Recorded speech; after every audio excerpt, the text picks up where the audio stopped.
welcome back to my channel. I'm Deanna and you're watching Orchie D.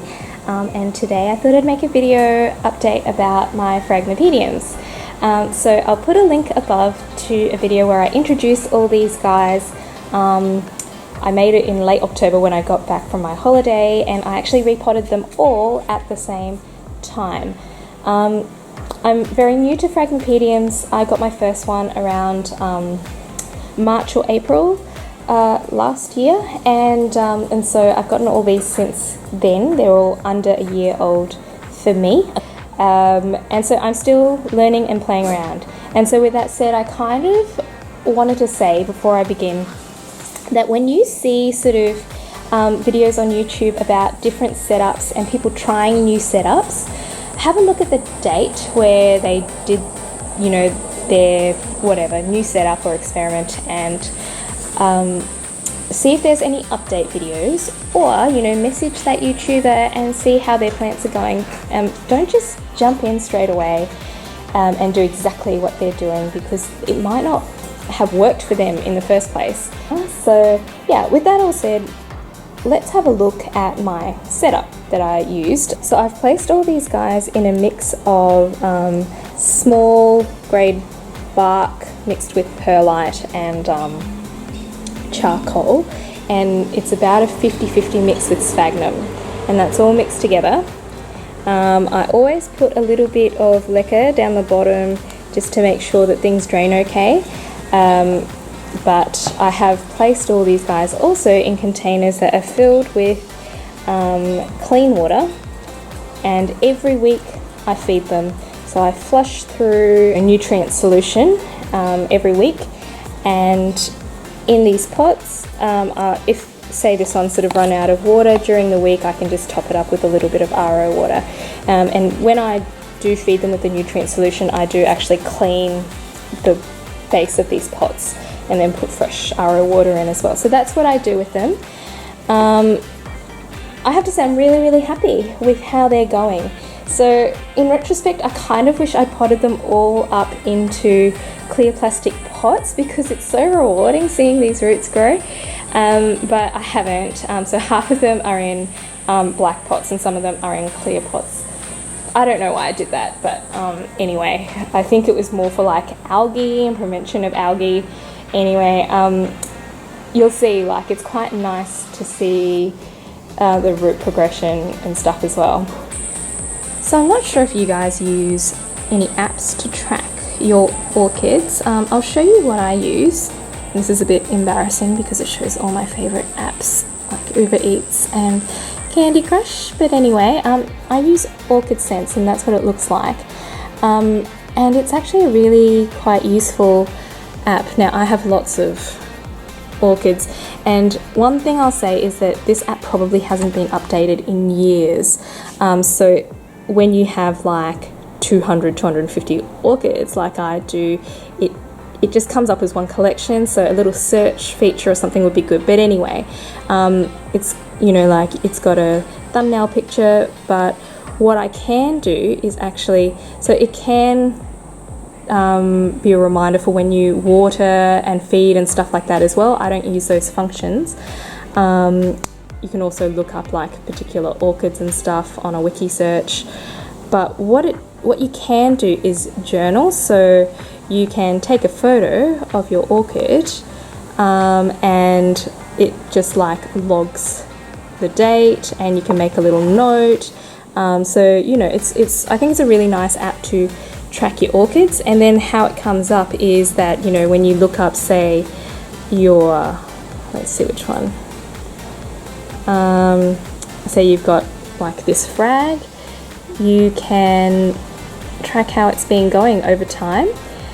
So I find that quite useful, and it's quite nice, especially after you repot or, you know, change the conditions of your orchid, or for really slow orchids. It's kind of reassuring that they're actually doing stuff, that they're actually growing, that something's changed, because sometimes you can't notice when you're looking at your orchids like every day. So yeah, back to this orchid. This is a picture of it when I bought it in September, and it's lost a couple of those little leaves, but you can see that little leaf that's coming out is actually this leaf here. So it's finished growing out, and that's a new leaf. So you can see that's the new leaf coming out there. That's sort of the wrong way around, and that's actually quite a recent photo.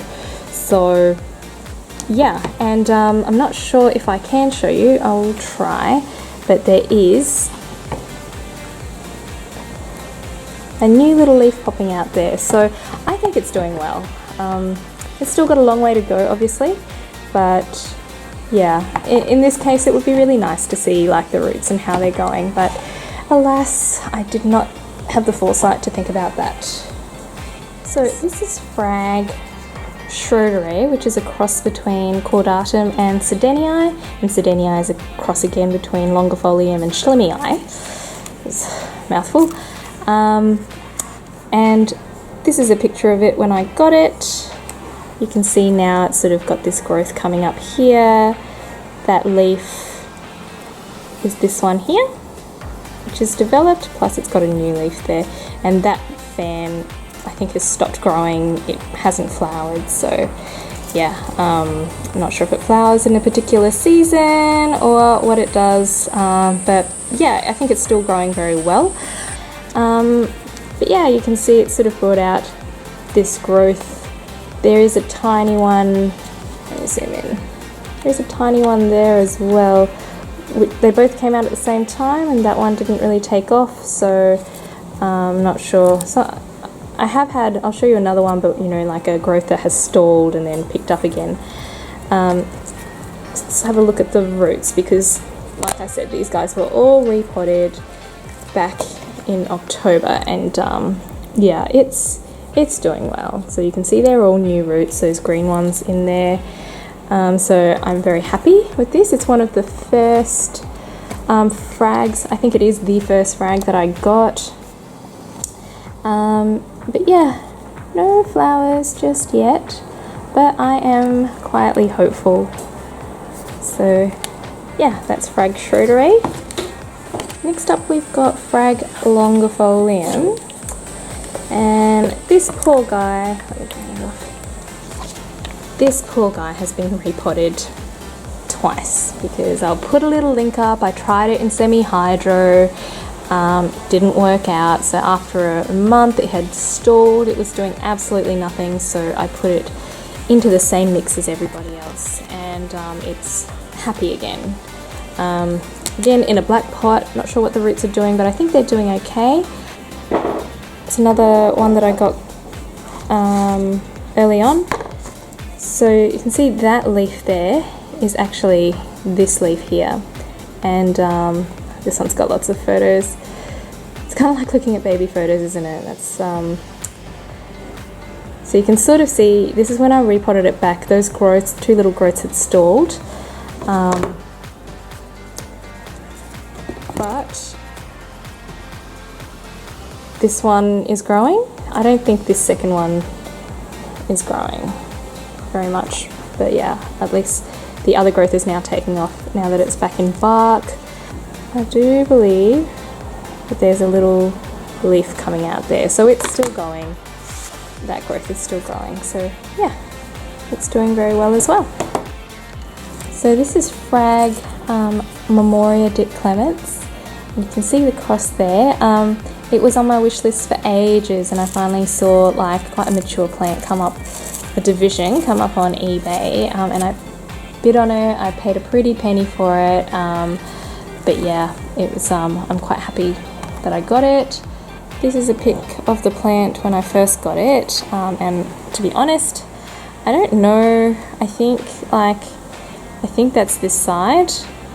So it grew, but when I repotted it, I was a bit rough with the roots, and I cut off a portion which I thought was like rotted, but it was actually some pretty fleshy short roots. So I traumatized this guy a little bit when I repotted it, and it stalled for about a month. Like, it had this little growth which was pretty much a little nubbin, and it didn't do anything for a month, but in the last few weeks it sort of perked up. So you can see that's when I repotted it, that little growth, and it is definitely growing now. But along with that, you can see that it is starting to pick up some roots now, so that's good.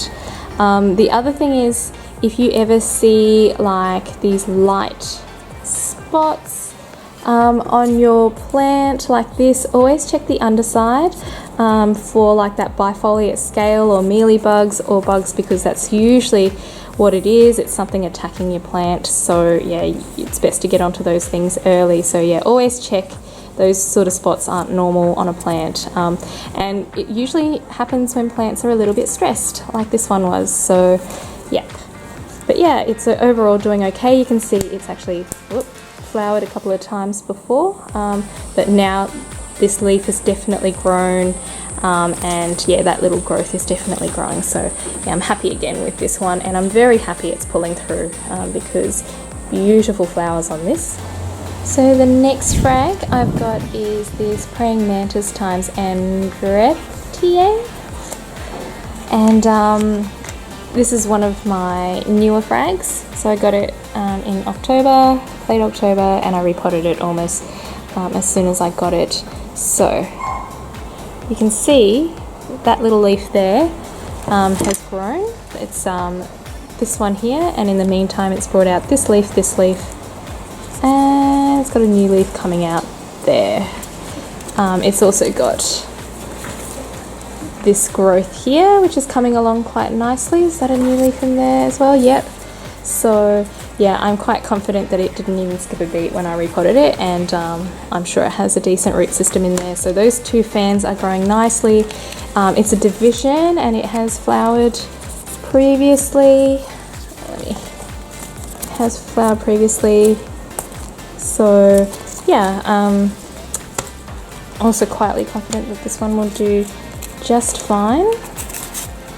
So next up we've got my little frag that's just completely winning at life.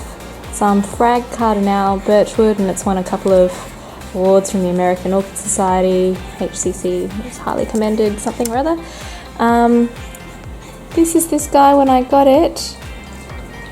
You can see it's got those two growths and the leaves popping out, which have fully developed. That leaf's come out, and this I got, when was it, in September. And you can see this one has a flower spike. Yay! So I'm just so happy. These guys are sequential bloomers. This flower is just going to be so pretty. So I'm really happy. And the progress on this guy, I mean, the roots on this is just amazing. They're just so attracted to that water that sits in the bottom. Yeah, it's doing extraordinarily well. So yeah, this mix for me is just going great guns. This one, when I got it, I had it in some direct sun. So a lot of these guys I had in fairly strong sun through winter, but this one did burn a little bit. So it makes me think that it doesn't need quite as much light, especially to flower. So it didn't quite take to such bright light as the others do. So, but yeah, I'm so happy. I'm a little short on blooms at the moment, but I've got quite a few flower spikes, and then I just discovered this one a few days ago. So yeah, it's I'm very, very, very happy. All right, everyone. Well, thank you for joining me on this Phragmipedium update. Let me know what you thought about this style of update. Like, I wonder if you guys might think it's a bit tedious going through each individual orchid and looking at old photos. But for me, I find it like super rewarding for myself, like looking at how an orchid has progressed, making sure it has progressed, and how different things that I do affect its growth rate and things like that. So yeah, obviously looking at my phone, and it's not the best, you know, through a camera, but I can do a screenshot and put it into the video. It's just quite time consuming doing a screenshot off my phone, sending it to my computer, editing it in, you know, it takes a lot of time. So if you guys are okay with it, I can just show you my phone, it's way quicker. And so yeah, I find it really rewarding. Let me know what you think. I think it's nice to know what works for people and what has worked and what hasn't and stuff. Keeping everything in context, of course. And I also appreciate that frags aren't for everyone, so this video is not going to be for everyone. But guys, if you don't have a frag, you should give it a go. If you like slipper orchids, I mean, I love Phragmipediums, but they are so goddamn slow. Like, some of them just take so long to grow a leaf, whereas these guys, like, they fan out, they grow new growths left, right and center. I find them super easygoing. Like, as long as you give them a certain range of conditions, I find them like really rewarding. Like Memoria Clements, like, dude, I cut off like half its root system by accident and it's still bouncing back. So yeah, and if I can do it, I feel like anyone can do it.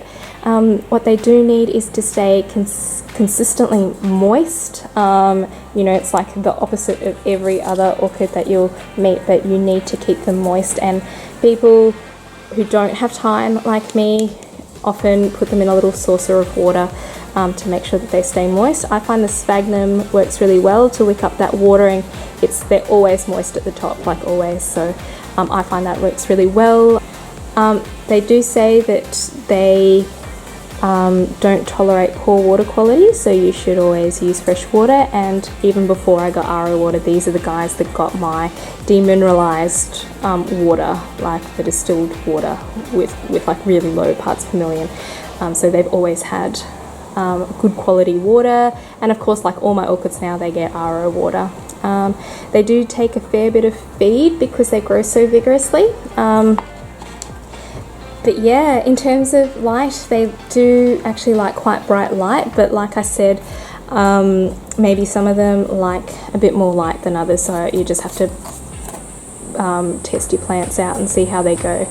But yeah, I'm so happy with how the frags are going, so I just wanted to do a quick update and let you know how they've gone after my repotting and this setup and stuff. So yeah, if you like this video, please give it a thumbs up and subscribe to my channel if you want to see more orchid videos and you haven't subscribed already. I hope you guys have a fantastic week and happy growing until I see you next time. Bye!